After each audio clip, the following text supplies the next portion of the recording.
Hello everyone, जय हिंद, वंदे मातरम। आज मैं आप लोगों के सामने फिर से लेके उपस्थित हूँ जियोग्राफी की क्लास। अगर हम इसमें बात करने वाले हैं जो कि बिहार पब्लिक सर्विस कमीशन की तरफ से जितने भी प्रीवियस ईयर के क्वेश्चन होते हैं और उसमें अगर हम बात करने वाले हैं जियोग्राफी का, तो जियोग्राफी के अंतर्गत हम लोगों का आज यूनिट होगा 14 और इसमें हम लोग डिस्कशन करने वाले हैं। आज का जो टॉपिक है वन एवं मृदा। तो ये जो आपको क्वेश्चन इसमें देखने को मिलेंगे, ये विभिन्न एग्जाम में पूछे गए क्वेश्चन है जो कि बीपीएससी के द्वारा ही पूछे गए थे। अगर हम बात करें तो यह सेशन आपके लिए काफ़ी हेल्पफुल होने वाला है। जिनको भी टीआरई 4 देना है, क्या देना है, टीआरई 4 का एग्ज़ाम देना है, टीआरई 4 में शामिल होना है, उनके लिए यह सेशन काफ़ी इम्पोर्टेंट होने वाला है। ओके, तो बने रहिएगा। अगर अभी तक आपने पिछली वीडियो को नहीं देखा है तो जाके कृष्णा स्टडी मस्ती के यूट्यूब चैनल पे वहाँ से विजिट कर सकते हैं, क्योंकि वहाँ पे प्लेलिस्ट आपको बना दी गई है। आपको सारी वीडियो एक ही जगह, एक ही फोल्डर में आपको देखने को मिल जाएगी और ज़्यादा बड़ी बड़ी वीडियो नहीं है। आप चाहेंगे तो 2 से 3 दिन में, 4 दिन में सारी वीडियो को आप वहाँ से देख सकते हैं। मुझे लगता है कि आज मैं पूरा कोशिश करूँगा कि आज जियोग्राफी का सेशन इसी वीडियो में मैं ख़त्म कर दूँ। तो आज हम लोगों का जियोग्राफी का सेशन जो है ये बिल्कुल पूर्णतः जो है कि ख़त्म हो जाएगा। फिर मैं अगले सेशन में अगला ही कोई सब्जेक्ट लेके चलेंगे हम लोग। ओके, तो बने रहिएगा, वीडियो में अंत तक देखिएगा और आइए हम लोग स्टार्ट करते हैं। चैनल पे अगर पहली बार विजिट कर रहे हैं तो चैनल को सब्सक्राइब कर लीजिएगा, बेल आइकन को प्रेस कर लीजिएगा, जिससे कि आपको अन्य जानकारियाँ भी मिलती रहें। अगर हम बात करते हैं इसमें तो देखिएगा कैसे कैसे क्वेश्चन आपको देखने को मिलेंगे। बहुत ही उम्दे क्वेश्चन आपको आज सारे के सारे देखने को मिलेंगे। आगे देखिएगा, टैगों के कोणधारी वन प्रदेश में विकसित होने वाली मुख्य मृदा है, तो क्या है, पोडजोल। क्या है, पोडजोल, पोडजोल। आगे देखिएगा, स्टैलेक्टाइट एंड स्टैलेग्माइट स्थलाकृति बनती है कहाँ, तो यह बर्फ द्वारा बनती है। आगे देखिएगा, सबसे अधिक लेटराइट मिट्टी है कहाँ, मेघालय में। कहाँ, मेघालय में। कांटेदार जंगल नहीं पाए जाते, तो कांटेदार जंगल नहीं पाए जाते हैं, तो यह कहाँ, तमिलनाडु में। कहाँ, तमिलनाडु में आपको देखने को मिल जाएगा। आगे है कि मिट्टी का निर्माण होता है किससे, अपक्षय से। किससे, अपक्षय से। मृदा संरक्षण वह प्रक्रम है जिसमें मृदा को नुकसान से सुरक्षित किया जाता है। मृदा को नुकसान से सुरक्षित किया जाता है, मृदा संरक्षण वह प्रक्रम है। और मृदा को संरक्षण कैसे कर सकते हैं, तो पेड़ लगा के, घास लगा के, जिससे कि मिट्टी की कटाव कम हो सके, मिट्टी का बहाव कम हो सके, उसका नुकसान कम हो के। ओके, आगे चलते हैं। आगे यूनिट देखिएगा, आगे यूनिट है हम लोगों का 15। अगर हम इसमें बात करने वाले तो खनिज एवं ऊर्जा संसाधन में। ओके, आगे देखिएगा, ऊर्जा का पारस्परिक स्रोत नहीं है, कौन नहीं है, तो पवन ऊर्जा। पवन ऊर्जा नहीं है, क्योंकि जब हवा चलेगी जब तभी ये ऊर्जा आपको मिल सकती है, अन्यथा आपको ये ऊर्जा बनना बंद हो जाएगा। बॉक्साइट का सर्वाधिक उत्पादक है, कौन है, ऑस्ट्रेलिया। बॉक्साइट का सर्वाधिक उत्पादक कौन है, तो ऑस्ट्रेलिया, जो कि आपको देखने को मिल रहा है। आगे देखिएगा, संयुक्त राज्य अमेरिका का रस्ट बाउल यहाँ पे खाली स्थान प्रदेश से संबंधित है, किससे, तो उत्तर पूर्व भाग में। उत्तर पूर्व भाग में। तेल के कोष सबसे ज्यादा हैं कहाँ, वेनेजुएला में। अब ये वेनेजुएला जो देश है, आप हमें बताइएगा किस महाद्वीप में स्थित है। ओके, वेनेजुएला, आप कमेंट करके बताइएगा। आगे है, विश्व में सबसे अधिक कोयला उत्पन्न करने वाला देश चीन है। विश्व के विशालतम स्वर्ण क्षेत्र दक्षिण अफ्रीका के खाली स्थान पर्वत श्रेणियों में अवस्थित है, क्या है, बिटवा स्टर्डलैंड, बिटवा टर्सलैंड। ओके, आगे चलते हैं। वह खनिज जिसके द्वारा लोहा प्राप्त होता है, तो उसको हम लोग क्या बोलते हैं, हेमेटाइट। जोहान्सबर्ग विख्यात है स्वर्ण खनन हेतु। ओके, अब आप बताइएगा कि जोहान्सबर्ग जो है यह किस देश की खान है। ओके, आगे देखिएगा, कोयले का सामान्य प्रकार है बिटुमिनस। बिटुमिनस। अगला यूनिट है हम लोगों का 16 और इसमें हम लोग बात करने वाले हैं मानव प्रजातियां। क्या है? मानव प्रजातियां। बने रहिए, देखिए। जीवाश्म के आधार पर मानव की उत्पत्ति केंद्र की अगर हम बात करते हैं तो अफ्रीका का रिफ्ट घाटी। क्या है? अफ्रीका का रिफ्ट घाटी। ओजोन O3 जिसके बारे में सत्य है, तो क्या सत्य है अब बताएंगे, देखिएगा। यह उच्च तरंग दैर्घ्य की विकिरणों को अवशोषित करती है। क्या करती है? अवशोषित कर लेती है, जो कि जैसा होता है ना छानने के लिए, वैसे ही ये क्या करती है, ऐसे तरंगों को ऊपर रोक लेती है और फिर उससे जो तरंगे होती हैं नीचे आती हैं तो वही पृथ्वी पे आ पाती हैं। ओजोन का काम इतना ही होता है। चलिए आगे देखते हैं। अनधिवासी बस्तियां जानी जाती हैं, तो यह है अनौपचारिक बस्ती। क्या है? अनौपचारिक बस्ती। बुशमैन का निवास क्षेत्र है। बुशमैन एक जनजाति है, उसका निवास क्षेत्र कहाँ है? तो कालाहारी। क्या है? कालाहारी।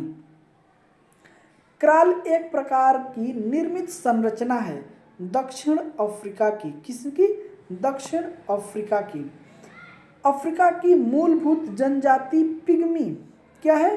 पिग्मी या खाली स्थान नदी घाटी में पाई जाती है, तो कांगो में पाई जाती है। कहाँ पाई जाती है? कांगो में पाई जाती है। आगे देखिएगा, आगे है स्कोमा निवासी है। कहाँ का? तो कनाडा का। कहाँ? कनाडा में आपको देखने को मिल जाएगा। एरिस्कमो। ओके,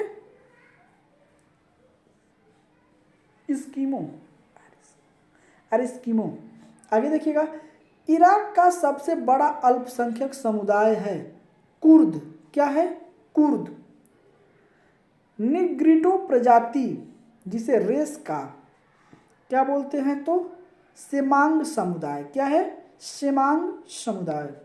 आगे देखिएगा, अब हम लोग यूनिट नंबर 17 बात करेंगे, जिसमें हम बात करने वाले हैं परिवहन के बारे में।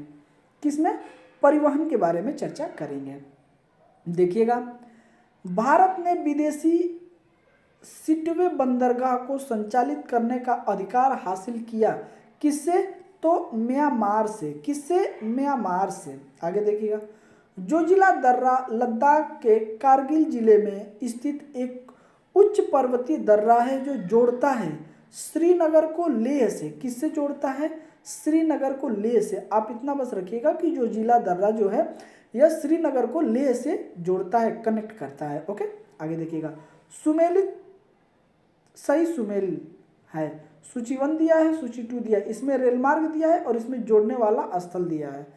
आगे देखिएगा, यूरोपीय ट्रांस कंटिनेशनल रेल मार्ग, तो ये कहाँ से कहाँ है? तो पेरिस से वर्सा के बीच में है। क्या है? पेरिस से वर्सा के बीच में। ट्रांस एंडियन रेल मार्ग, तो ये कहाँ से कहाँ तक है? तो ब्यूनस आयर्स से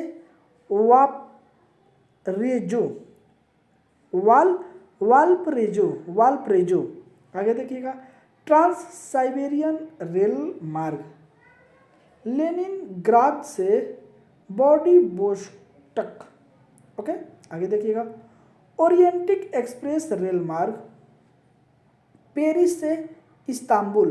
पेरिस से इस्तांबुल। तो ये सारे रेल मार्ग हैं, आप इसको भी देखते हुए चलिएगा। आइए, क्वेश्चन की अगर यूनिट की हम बात करते हैं तो 18 हो जाएगा। इसमें हम लोग बात करने वाले हैं कृषि एवं पशुपालन। कृषि एवं पशुपालन। देखिएगा, 2020 में गेहूं का सबसे बड़ा उत्पादक था चीन के द्वारा। विश्व का सबसे अधिक केसर उत्पादक करने वाला देश ईरान। क्या है? केसर।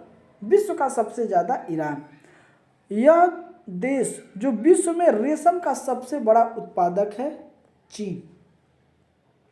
विश्व का कहवा पतन के नाम से जाना जाता है सैंटोस। कहाँ है? आप ये हमें बताइएगा।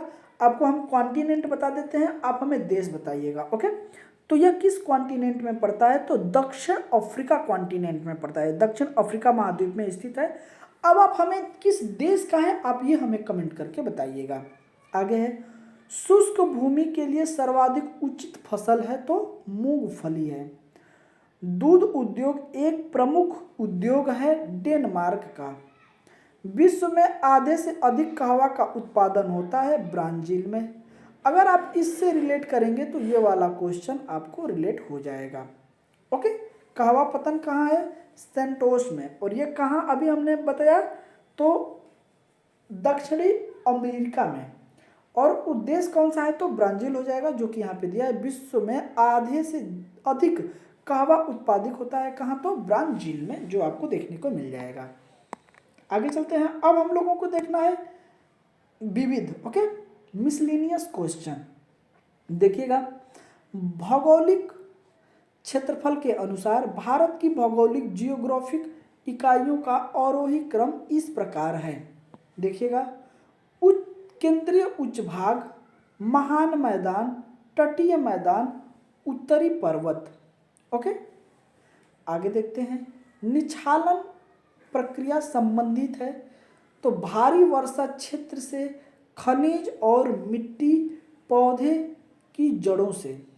ओके, आगे देखिएगा, बलूचिस्तान में चलवासी का तंबू कहलाता है। चलवासी का तंबू कहलाता है किजसी, किजसी। आगे देखिएगा, जीवाश्म के आधार पर मानव का उत्पत्ति केंद्र है अफ्रीका की रिफ्ट घाटी, अफ्रीका की रिफ्ट घाटी। आगे देखते हैं, भ्रंश स्कार्प होता है विवर्तन। क्या होता है? विवर्तन। मरुविद वन में पाए जाते हैं मरुस्थलीय वन। उत्तरी अमेरिका में नियाग्रा जलप्रपात और यहाँ पे खाली स्थान दो झीलों के बीच स्थित है, तो ओंटारियो झील और ईरी झील के बीच में स्थित है नियाग्रा जलप्रपात। आगे देखिएगा, दुनिया के कुल बड़े बांधों की संख्या का लगभग आधा हिस्सा चीन में है। रेनबो कॉर्लियोलिसन संबंधित है ब्राजील, भारत तथा दक्षिण अफ्रीका से। ओके, आगे देखिएगा, ग्रेट बैरियर रीफ के समीप स्थित है ऑस्ट्रेलिया। क्या है? ऑस्ट्रेलिया। दक्षिणी गंगोत्री स्थित है अंटार्कटिका में। यहाँ पे क्या है? तो यहाँ पे भारत का आपको देखने को मिल जाएगा। यहाँ पे भारत का यहाँ पे शोध वैज्ञानिक केंद्र है। ओके, जहाँ पे शोध होते हैं। आगे चलते हैं। हमें विश्व की 2/3 जनसंख्या का मधुमक्खी छत्ते के भांति संकीर्ण देखने को मिलता है दक्षिण एवं पूर्व एशिया में। आगे देखिएगा, विश्व में सर्वाधिक जनसंख्या वाला देश चीन। एस्पेरांटो है विश्व भाषा के रूप में कार्य करने के लिए बनाई गई कृत्रिम भाषा। स्विट्जरलैंड में बोली जाने वाली प्रधान भाषा है जर्मन, फ्रेंच, इटालियन। ये 3 भाषा वहाँ पे बोली जाती है स्विट्जरलैंड में। विश्व का वह देश जो मुलायम लकड़ी एवं लकड़ी की गुर्दी का सबसे बड़ा उत्पादक एवं निर्यात है, कौन है? तो कनाडा। कौन है? कनाडा। पृथ्वी के गोलार्ध का 70% से अधिक भाग घिरा हुआ है जल से। किससे? जल। चलिए, तो सेशन को यहीं हम लोग समाप्त करते हैं। अगले सेशन की अगर हम बात करेंगे तो जनसंख्या नगरीकरण। ओके, तो यह यूनिट हम लोग अगले सेशन में लेके उपस्थित होंगे आप लोगों के सामने। और सेशन आपको कैसा लगा जरूर आप हमें कमेंट करके बताएं। कितने क्वेश्चन आपसे बन रहे थे आप जरूर कमेंट करके बताएं। और जितना ज़्यादा से ज़्यादा हो सके वीडियो को शेयर कर दीजिएगा, जिससे कि अन्य लोगों के पास भी यह वीडियो पहुंच सके। तो चलिए अब आपसे मैं विदा लेता हूँ, मिलता हूँ अगले सेशन में। तब तक के लिए जय हिंद, वंदे मातरम, अपना ख्याल रखिएगा।